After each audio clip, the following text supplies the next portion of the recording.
En Génesis capítulo 1, versículo 26, nos encontramos un versículo que es muy interesante. Recuerde, esto es un entrenamiento. Entonces Dios dijo: hagamos a los seres humanos, dice la Nueva Traducción Viviente, hagámoslo a nuestra imagen para que sean como nosotros. Ellos reinarán sobre los peces del mar, las aves del cielo, los animales domésticos, todos los animales salvajes de la tierra y los animales pequeños que corren por el suelo. Señalo algunas curiosidades de este versículo. La primera es: ¿por qué dijo hagamos? Y luego lo hizo él solo. La creación del hombre es algo que la Biblia registra, es solamente involucra a Dios. Sin embargo, Dios dice hagamos.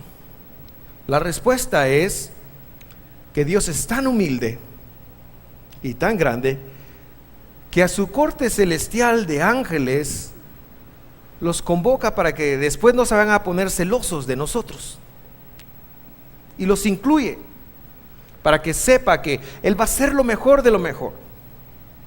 La segunda frase que me llama la atención de este versículo es precisamente donde dice hagamos a los seres humanos, dice esta traducción. Hagamos a los seres humanos, dice esta traducción.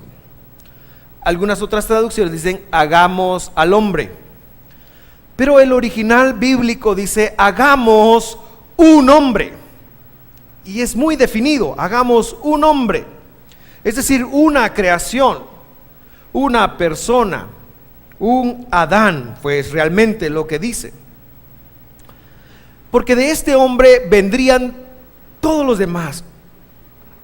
Es decir, que de alguna manera cuando Dios forma a Adán, hay un pedacito suyo que está en el Adán que Dios formó. De tal manera que todo lo bueno que Adán hizo, hay una parte suya que estuvo ahí presente, y por supuesto todo lo que el Adán hizo mal, hay una parte suya que está ahí presente. Hagamos un hombre. Es una cuestión de unidad. Dios sigue viendo la creación como una. Por eso es que el mandamiento más importante después de honrar a Dios es amar al prójimo y tener esa relación con el prójimo. Porque si un hijo suyo odiara al otro, ¿con cuál hijo estaría usted dispuesto a estar? ¿Verdad que no hay elección posible? Queremos que nuestros hijos se amen, queremos que compartan, queremos que se respeten, y por supuesto no queremos escoger nunca entre ellos. Y la tercera cosa que me llama a mí la atención de este versículo es que dice reinar, reinarán. El hombre fue puesto para gobernar, para trascender. El trabajo del hombre era administrar la creación, sigue siendo administrar la creación que Dios le da. Así que hagamos un hombre. Somos uno, verdaderamente somos uno, y lo que hizo Adán nos iba a afectar a todos nosotros, y lo que usted haga ciertamente afecta a aquellos que le rodean a usted, bueno o malo. Y nuestro propósito era reinar. Dios entonces les pone en un jardín que le llamó el jardín o el huerto del Edén, algo muy bello. Le dice: trabajalo y cuidalo, papaito. Queridos hermanos, en el contexto de cada uno, así sigue siendo. Nosotros todos estamos viviendo nuestro jardín particular. Lo que pasa es que algunos hemos sembrado espinas, y cuando sembramos espinas, vamos a cosechar espinas. Pero la intención de Dios es que usted disfrute su vida. La intención de Dios es que usted tenga un buen lugar. Así que la esposa que Dios le dio es una buena esposa, aunque sea buena en el fondo y muy en el fondo a veces. El esposo que Dios le dio es un buen esposo, aunque sea como una mina de oro que lo tiene bien escondido en el fondo, el ingrato. Es un jardín donde Dios nos puso, es un jardín. La vida es para disfrutarla. No espere usted disfrutar la vida hasta que todos sus deseos estén completamente satisfechos. Es nuestro deber empezar a disfrutar la vida desde ahora, con lo que tenemos, con lo que Dios nos ha dado.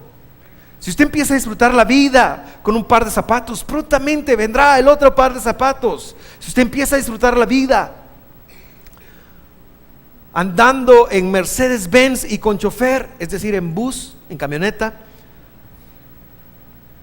pronto vendrá un carro. Si usted empieza a disfrutar la vida en donde usted esté y empieza a hacer de su trasfondo un jardín y trabajarlo y cuidarlo, la intención de Dios es que esto siga, que esto mejore, que esto vaya a mejor. Esa es la intención de Dios. La intención de Dios es que usted viva un jardín. Sigue siendo esa la intención de Dios. Pero entonces llegamos al capítulo 3 y sucede algo interesante. Léalo conmigo. La serpiente era el más astuto de todos los animales salvajes que el Señor había hecho. Cierto día le preguntó a la mujer: ¿de veras? Es complicado cuando alguien le pregunta a uno: ¿de veras? Imagínense que su esposo llega y le diga: te amo, mi amor, y usted le diga: ¿de veras? ¿Qué expresa? Expresa una duda, ¿verdad? Expresa una duda. ¿De veras Dios les dijo que no deben comer del fruto de ninguno de los árboles del huerto? Muy interesante que aquí aparece la serpiente. Dios nos dio un jardín, pero todo jardín tiene una serpiente. Y esa serpiente es una voz que puede ser externa, pero que la mayoría de veces es una voz interna que nos dice: ¿de veras? A la palabra de Dios que hemos decidido creer. ¿De veras Dios quiere bendecir? ¿De veras Dios quiere bendecirte? ¿De veras? Dios quiere prosperarte. ¿De veras? Una serpiente. Cada vez que encuentre duda, temor, ansiedad, la serpiente está detrás de esas palabras. Cada vez que haya algo negativo, es la serpiente la que está detrás de eso. Incluso esta serpiente llega a tergiversar lo que Dios había dicho, porque Dios le había dicho a Adán y a Eva: no pueden comer de un fruto, de un árbol específico. Y él dijo: ¿de veras Dios dijo que no deben comer del fruto de ninguno de los árboles del huerto? Qué mala onda, ese es su Dios, mucha. ¿Qué van a comer ustedes? Se van a morir de hambre. Es lo que está diciendo. Repito, esta serpiente hoy en día es la voz interior que nos viene a cuestionar continuamente. Esta serpiente es el conocimiento que nuestro padre Adán nos ha legado de ese haber comido de ese fruto del conocimiento del bien y del mal. La mujer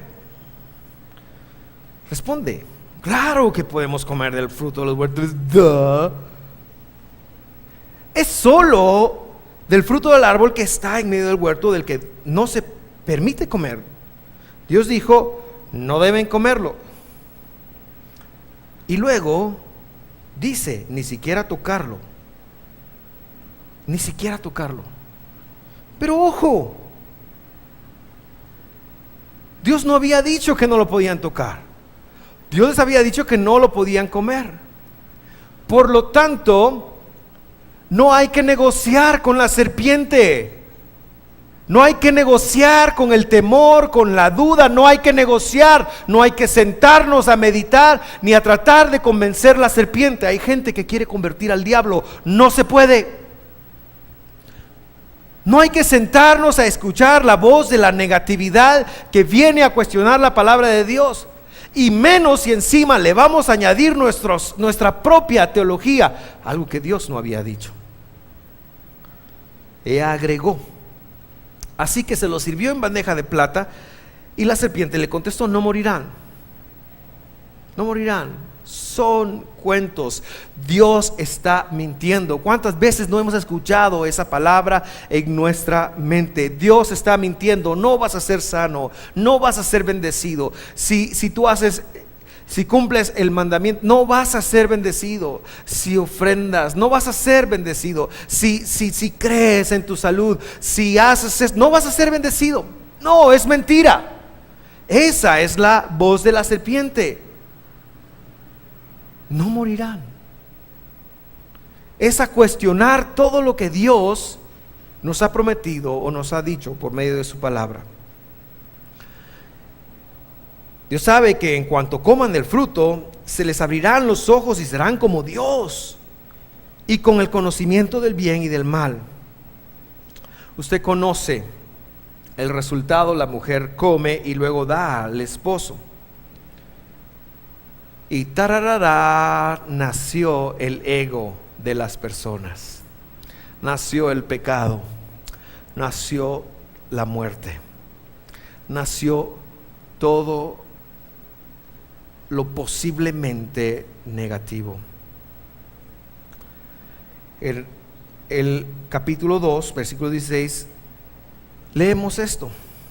Pero el Señor le advirtió: puedes comer libremente del fruto de cualquier árbol del huerto, excepto del árbol del conocimiento del bien y del mal. Si comes de su fruto, sin duda morirás.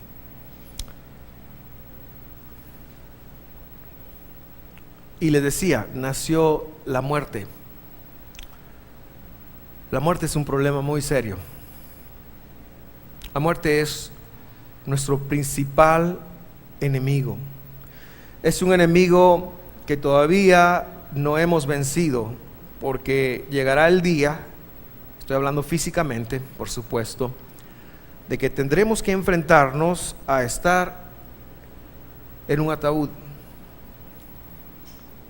El miércoles estaba en una reunión en casa y sonó el timbre, tipo 9:30 o un poquito más tarde, y llegaron unos vecinos a informarme que un amigo vecino, muchacho de Ixcán en el Quiché, muchacho que había venido a la capital, que aquí solito se había forjado, había estudiado, era un bachiller, había empezado como policía de la colonia y ahora era un supervisor en una ferretería, tenía su moto, tenía sus cosas, alguien que se había superado, estaba estudiando.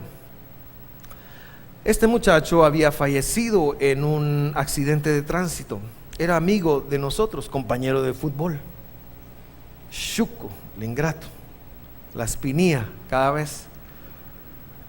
Había fallecido y me impresioné. 25 años. 25 años. Nuestro peor problema es la muerte. Pero la muerte no es solo el enemigo que tendremos que enfrentar en algún momento de nuestra vida. La muerte es algo que enfrentamos todos los días. La muerte es la separación con Dios. ¿Y qué es Dios? Dios es el creador de todo, el bendecidor de todo, el proveedor de todo. La muerte es eso que se interrumpe o que interrumpe lo que Dios desea para nosotros, de lo que realmente vivimos. Sea esto una enfermedad, sea esto una deuda, sea esto un problema familiar, sea esto lo que sea. Los retos que enfrentamos, las situaciones y circunstancias desagradables que no son para nada lo que Dios tenía en mente para nosotros, eso es la muerte, es algo que enfrentamos continuamente. Es una separación de Dios. Si vamos a entender a Dios como nuestro creador y el dador de todas las cosas, la muerte es una separación de todo lo que Dios nos quiere dar, nos puede dar. La muerte es la enfermedad, la muerte son las deudas, la muerte es la rencilla familiar. Esa es la muerte. Esa es a lo que tenemos que enfrentarnos. Y por si fuera poco, la muerte también tiene una connotación eterna. Es decir, la última vez que nosotros abramos o cerremos nuestros ojitos en esta tierra, tendremos que enfrentar una separación eterna de Dios, lo cual implica un sufrimiento eterno. Una buena forma de entender la eternidad es de la siguiente manera. Imagine usted que hay un pájaro capaz de volar al monte Everest, el monte más alto del mundo, cada 50 años y recoger con su pico un pedazo del monte Everest para nivelarlo al nivel de la tierra. ¿Cuánto tiempo pasará para que ese pájaro que sube cada 50 años a quitar una piedrecita del monte Everest llegue a tener el monte Everest al nivel del mar? ¿Cuánto tiempo pasará? Es mucho. La eternidad es mucho más que eso. Y el hecho de vivir sin una conexión con el Creador, sin una conexión con nuestro Creador, representa un sufrimiento completamente inimaginable. Algunos le llaman infierno.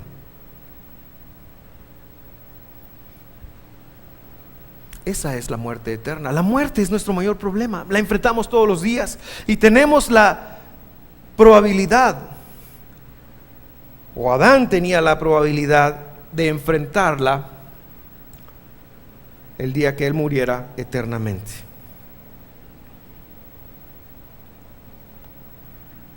Ese es el primer atributo. Para responder a la pregunta, ¿quién es Dios? Dios es creador. Todo viene de Dios, todo lo bueno, toda la bendición. Por eso cuando usted tenga una necesidad, en lugar de buscar satisfacer esa necesidad como punto inicial, tiene que buscar a Dios. Busca primeramente el reino de Dios y su justicia. Toda buena dádiva y todo don perfecto descienden del Padre de las luces, en el cual no hay sombra de variación. Dios es bueno, es creador. Si usted tiene una necesidad, no vaya al banco primero, vaya con Dios. No quiero decir que después no haya que ir al banco. Quizás habrá que ir al banco, habrá que negociar, habrá que ver médicos, habrá que ver abogados, habrá que hacer lo que haya que hacer. Pero el primer punto es ir con Dios. Él es creador. Pero le dije que le iba a hablar de dos atributos, y aquí viene el segundo. Dios también es amor. Dios es amor. Dios es creador, pero también es amor. ¿Qué significa eso para nosotros, para los propósitos que estamos tratando de ver? Significa que lo que pasó en Edén no tomó por sorpresa a Dios. Dios sabía perfectamente que el hombre iba a fallar. Dios no tiene un plan B. Dios solo tiene un plan A. Y ya sabe qué va a pasar, y Dios sabía perfectamente cómo iba a responder a esto. Así que en el mismo lugar de la caída, Dios reúne a los tres participantes, al hombre, a la mujer y a la serpiente, y escucha la versión de cada uno. Y Adán: es tu culpa, Dios, que me diste mujer. Eva tampoco lo hizo mucho mejor: es tu culpa, Dios, porque le permitiste que la serpiente entrara aquí. La serpiente empezó a voltear a ver a quién podía culpar, pero no pudo encontrar a nadie. Entonces Dios le habla y le dice algo a la serpiente. Recuerda, la serpiente sí puede ser la voz externa. Sí hay demonios. Sí, el diablo es real y existe. Sí existe. Sí, él es el ángel acusador. Sí, es cierto. Pero la serpiente más peligrosa está dentro de cada uno de nosotros. Es esa voz que se alimenta por el ego y que nos lleva a tomar decisiones alejadas de la palabra de Dios, que nos lleva por nuestras decisiones a pensar: oh, nadie me ama, nadie me quiere, entonces voy. Esa es la serpiente. Para nadie soy importante, o todos están contra mí, o ¿por qué, Dios mío? ¿Por qué me envías? Esa es la voz de la serpiente. Tal vez no se puede identificar con eso, yo sí. Pues a esa Dios le dice en Génesis 3:15: pondré hostilidad entre tú y la mujer, y entre tu descendencia y la descendencia de ella. Su descendiente te golpeará la cabeza y tú le golpearás el talón. Así que en el mismo lugar de la caída, Dios promete un camino, una restauración. ¿Por qué? Porque Dios es amor. Dios es amor. Dios es creador, pero también Dios es amor. ¿Qué es Dios? Creador. ¿Y Dios es? Diga a su vecino, Dios es amor. No me estés molestando. Yo no soy tanto todo amor. Nada, son bromas. Hay un extracto de la carta de Romanos que quizás lo explique mejor. Vaya conmigo. Romanos 5:6 dice: cuando éramos totalmente incapaces de salvarnos. Por salvarnos, el escritor está queriendo decir, salvación es anular la muerte espiritual, física y la muerte que enfrentamos todos los días. Cuando éramos incapaces de hacer eso, el Mesías, Jesús, Cristo, vino en el momento preciso. Yo sé que a mi vida Jesús vino en el momento preciso, lo recuerdo. A lo mejor usted pensará, no, yo ya lo conocía de adulto, yo tengo un mes de conocerlo. Bueno, ese es el momento preciso. El momento en el que usted lo conectó, ese es el momento preciso. Y murió por nosotros pecadores. Esta es la promesa que Dios le hizo a la serpiente y a la mujer. Se cumple en Jesús y en nadie más. Y sigue diciendo, ahora bien, casi nadie, incluyéndolo a usted e incluyéndome a mí, se ofrecería a morir por una persona honrada. ¿Cuántos se ofrecerían a morir por una persona honrada? Aquel es buena onda, vos. Da tu vida por él. No, muchas gracias. Aunque tal vez alguien podría estar dispuesto a dar su vida por una persona extraordinariamente buena. Saber, yo no mucho, no sé usted. Pero Dios mostró el gran amor que nos tiene al enviar a Cristo a morir por nosotros cuando todavía éramos pecadores. Quiere decir que la probabilidad de eliminar la muerte de nuestro entorno, todo el contexto de la muerte, que la probabilidad de restablecer la conexión con Dios, la tomó Dios. Dios tomó esa iniciativa porque Él es amor. Sí, Dios toma una iniciativa continuamente y constantemente hacia tu vida porque Dios te ama. Aunque no lo logres ver, aunque tu situación y la serpiente dentro te dicten que no, eso no es así, porque mira, esa no es tu caso. No, Dios es amor. Y Él estuvo dispuesto a enviar a su Hijo cuando tú estabas en el peor de tus momentos. No hay amor más grande que este. El versículo 9 sigue diciendo, entonces, ¿cómo se nos declaró justos a los ojos de Dios por la sangre de Cristo? Con toda seguridad Él nos salvará de la condenación de Dios. Y esto quiere decir que si Dios en Cristo Jesús nos puede rescatar por la sangre de lo que hoy vivimos, también la eternidad nuestra está incluida. Es una promesa de eternidad. El pájaro, el que yo le dije, va a estar toda la eternidad tratando de nivelar el Everest, y usted va a estar en una conexión con Dios. ¿Por qué? Porque el Mesías se entregó por amor a usted y a mí. Por supuesto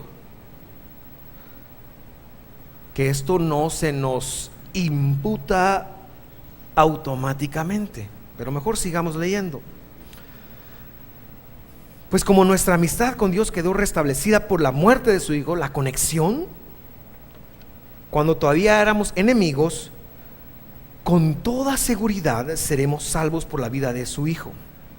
Así que ahora podemos alegrarnos por nuestra nueva y maravillosa relación con Dios, gracias a que nuestro Señor Jesucristo nos hizo amigos con Dios. Dios creador, el pecado, la serpiente, pero también Dios es amor. ¿Quién es Dios? Dios es creador y es amor. Y en medio de su amor, Dios envía a Jesucristo para restablecer nuestra relación con Dios. Usted puede, si quiere, ser amigo de Dios. No se lo van a forzar, porque para que una amistad funcione se llevan dos lados. Y el nivel de intimidad de esa relación también depende de cuán dispuestos estamos nosotros a entender esto o a creer esto. No solamente depende de Dios. El libro de Romanos más adelante agrega lo siguiente: si declaras abiertamente, en el capítulo 10 versículo 9, que Jesús es el Señor, y crees en tu corazón que Dios lo levantó de los muertos, serás salvo. Jesús hizo todo lo que tenía que hacer alguien para restablecer la conexión con Dios. Y luego, como que fuera un juego de ping-pong, nos pasó la pelota de nuestro lado. Y entonces es la responsabilidad individual de cada quien de declarar a Jesús abiertamente como el Señor. ¿Qué significa eso? Cuando yo era niño, significaba que le decían a usted: ¿cuántos quieren recibir a Cristo? Levante la mano. Entonces alguien levantaba la mano. Yo recuerdo cuando yo levanté la mano, tenía 6 años cuando yo levanté la mano: yo quiero recibir a Cristo. En mi tiempo significaba eso, levantar la mano. Hoy, declarar abiertamente que Jesús es el Señor, tenemos un poquito más de luz. Y por supuesto que tiene que haber una declaración, pero es una disposición de seguir a Cristo, de seguirlo. Si voy a declarar abiertamente que Jesús es el Señor, quiere decir que yo voy a hacer lo que el Señor me pida que haga. Es un entendimiento distinto. No es solamente levantar una mano, aunque no estoy poniendo en tela de juicio ni en tela de duda si esta persona es salva o no. Por supuesto que el que levanta la mano y lo dice abiertamente, Dios viene a morar en él. Pero lo que esta escritura tiene implícito es que hemos de seguir continuamente a Jesús. Jesús es el Señor. Hay que declararlo abiertamente. Hay que declararlo abiertamente el domingo en la iglesia, y por eso exaltamos a Jesús. Hay que declararlo continuamente en donde nos movilizamos, en la casa. Y por eso no basta con tener la radio cristiana prendida. No, basta con tomar no es que baste. Tiene que ver con tomar las disciplinas de Jesús, de Cristo, del Evangelio, y vivirlas en mí. La salvación incluye eso, la salvación es eso. ¿Me puedo equivocar? Seguro lo voy a hacer. Dios sabe que lo voy a hacer. Pero el punto aquí es que yo debo estar dispuesto a seguir a Cristo. Un coro muy antiguo decía: he decidido seguir a Cristo. ¿No lo habéis escuchado? He decidido seguir a Cristo. He decidido seguir a Cristo. No vuelvo atrás. Híjole, ya me estoy quedando sin voz. No vuelvo atrás. Y luego decía, como nadie me interrumpe: la vida vieja la he dejado. Y como nadie se ríe, la voy a cantar toda. La vida vieja la he dejado. Gracias, Fabiola. Pensé que nadie me iba a parar. Ese es el punto. Hay que seguir a Cristo. Si declaras abiertamente que Jesús es el Señor y crees en tu corazón, tu certeza es de que Él vino, murió por ti y se levantó 3 días después de los muertos.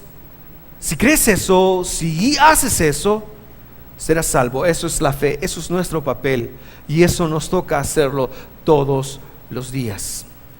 No es una vez, toca todos los días. El verso 10 dice: pues es por creer en tu corazón que Jesús es, que eres declarado justo a los ojos de Dios, y es por declarar abiertamente tu fe que eres salvo. ¿Cómo lo activamos? Creer en el corazón. Y es declarar abiertamente tu fe que eres salvo. Y entonces yo quiero centrarme en esta partecita. En esta partecita.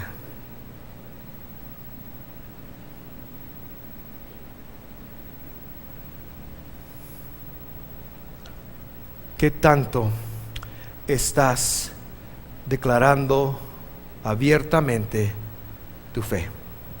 Le dije que era un poquito de entrenamiento, ¿no? ¿Qué tanto estás declarando abiertamente tu fe? En eso me quiero centrar.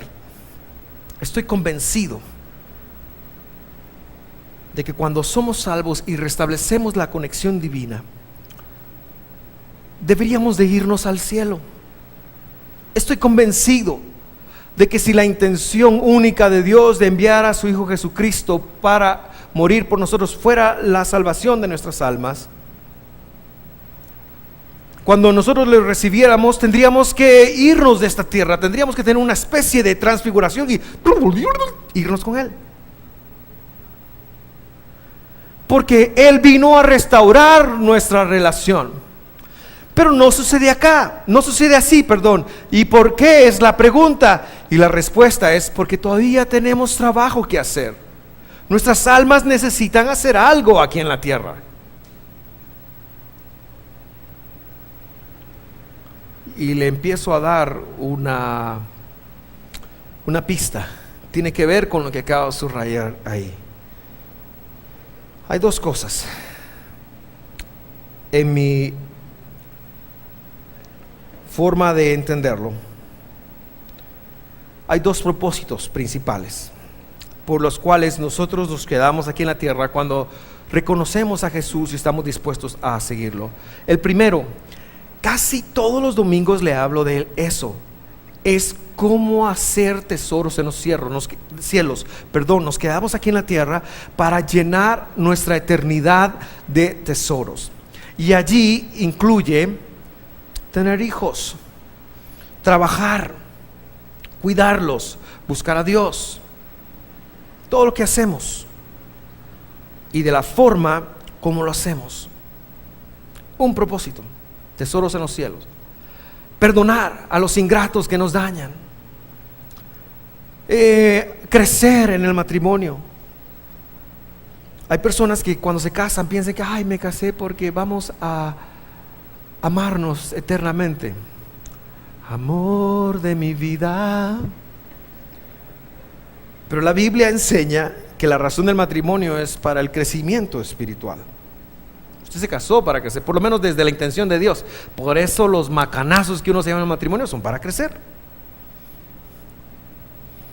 Uno puede decrecer también, es elección de uno, pero la intención de Dios es el crecimiento, y por eso los hijos y todo lo demás. Ese es el primer propósito. Y qué bueno que nos amamos, porque se imagine que no nos amáramos, es difícil crecer cuando no hay amor. Y no me sé más canciones, no se me viene ninguna otra canción, me sé un montón, pero no se me viene ninguna ahorita. Pero casi todos los domingos yo le predico de esto. Hoy le quiero hablar del segundo propósito, y es la de declarar abiertamente nuestra fe. Y con esto me enfilo a terminar. Hay una conversación bien interesante en el libro de Hechos, en el capítulo 1. Yo quiero que usted se meta en esta conversación. Es entre Jesús y sus discípulos. Y lo digo de paso, fue la última vez que se vieron. Hechos 1 dice: mientras comía con ellos, les ordenó. No fue sugerencia: no se vayan de Jerusalén, hasta que el Padre les envíe el regalo que les prometió, tal como les dije antes. Claro, ¿no? Juan bautizaba en agua, pero en unos días ustedes serán bautizados con el Espíritu Santo. Así que, claro, quédense quietos, Jerusalén, no se muevan. Eran los días entre la fiesta de la Pascua y la fiesta de Pentecostés. Así que en esos días hay que hacer un reposo y una limpieza del alma.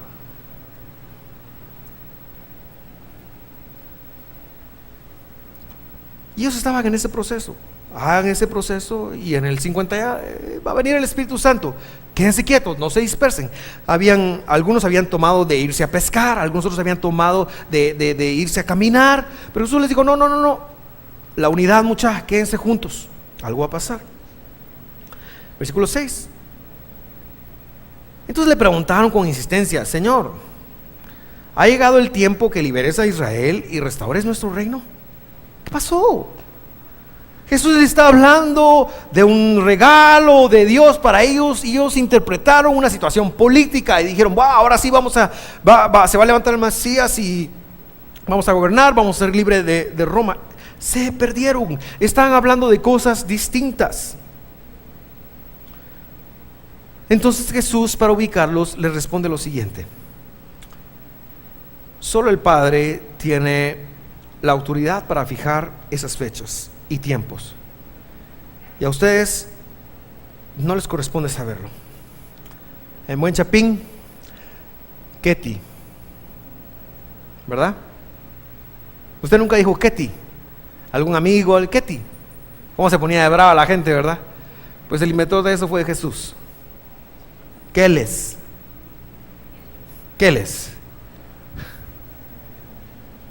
No es el tema, mucha. No estamos hablando de eso.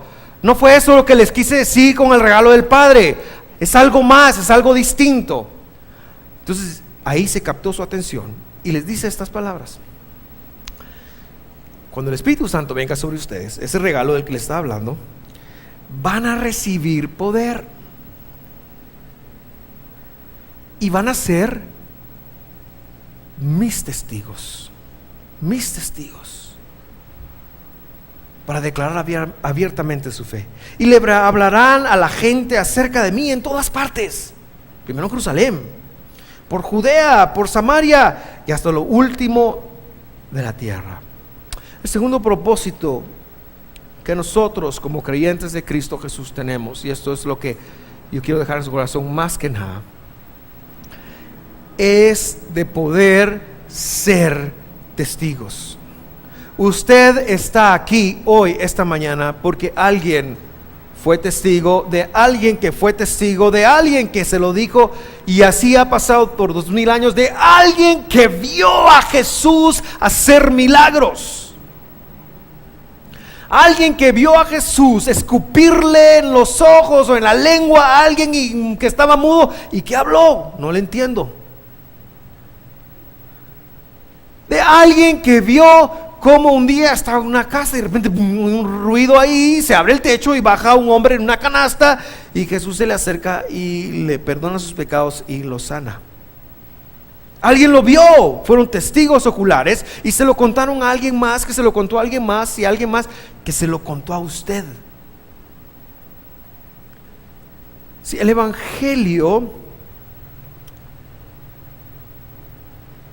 no es hacer aquellas grandes campañas, aunque son muy buenas y bendito Dios, porque esas campañas ganaron mucha gente.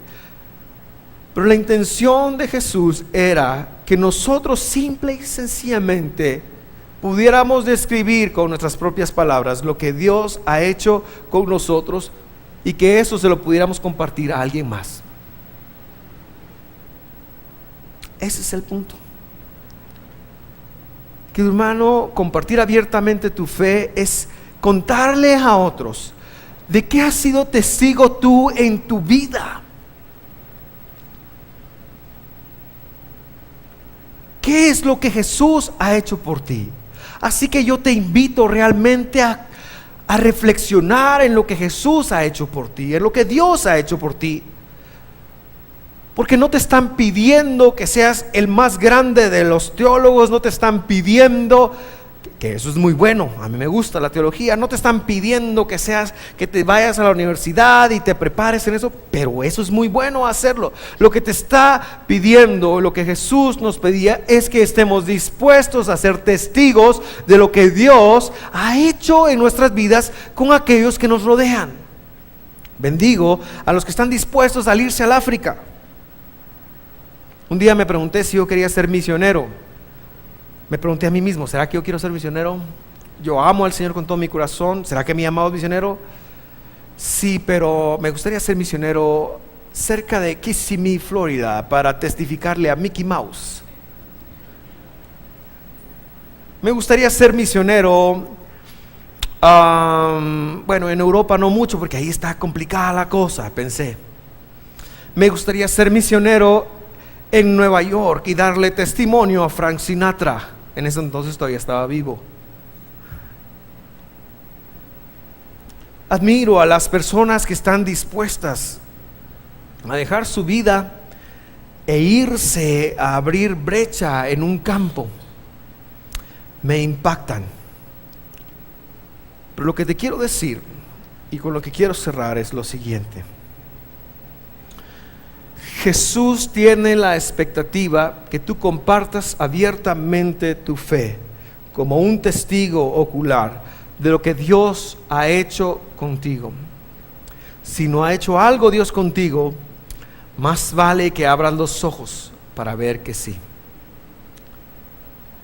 Más vale que abras los ojos para ver que sí.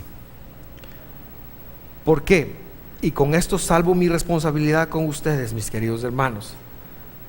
Así que ya no cae a mí su sangre sobre su cabeza, dice el profeta. Porque un día Jesús mismo te va a pedir cuentas de eso. Un día te vas a parar frente a Jesús y te va a decir, bueno, ¿cómo estuvo la cosa? Jesús te lo va a pedir. No voy a ser yo, no voy a ser el pastor.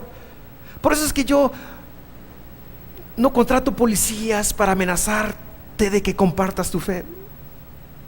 Pero eso no quiere decir que Jesús no lo vaya a hacer. Te decía que esto es un entrenamiento precisamente por eso. Porque quiero invitarte a entrenarte en compartir tu fe. Compárteselo si tu bebé tiene 3 meses de nacido, empieza a compartírselo a él o a ella. Fácil, ¿verdad? Porque tú le dices, levante su mano para recibir a Cristo, y le puedes levantar tú mismo la mano, ¿verdad? Empieza con tus hijos pequeños, tus hijos grandes. Y no tienes que convencer a nadie de una religión, tienes que presentar las pruebas de lo que Dios ha hecho por ti. Y Dios, mi querido hermano, ha hecho demasiado por ti. ¿Estás donde quieres estar? Seguramente no, probablemente no, o tal vez sí, dichoso. Pero que no se te olvide que el propósito por el cual estás vivo es compartir abiertamente tu fe con otros. Ese es nuestro propósito. Por eso hoy se llama Domingo de Acción, para que tú puedas empezar a reflexionar cómo vas a hacer eso.